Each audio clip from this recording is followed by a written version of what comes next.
is that the public is being prepared for a justification for this kind of thing. Iran is being set up as being the bad guys that deserve something to happen to them, and so on and so forth. Now, that's going to be the start of what is like the opening gambit in a big chess game. And the plan is to provoke Iran or China to retaliate. And our guy, our source, who is a military man, is privately as convinced as he can be, although this has never been made public and this is not publicly known, that Iran does have nuclear weapons. He believes that they have been provided by China behind the scenes.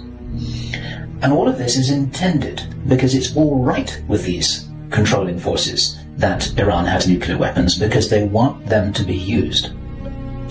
The plan is for either Iran or for China to retaliate after Iran is struck with a nuclear weapon.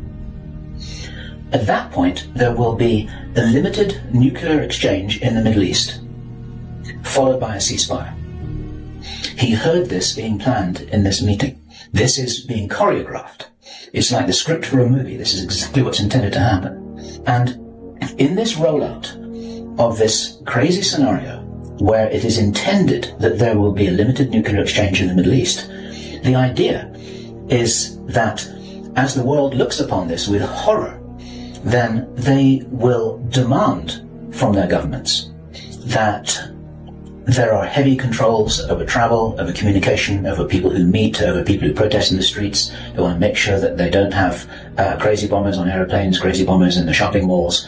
They want to make sure, and because people will be driven into fear by this, they'll request and demand and insist on heavy controls from their governments, which will be justified.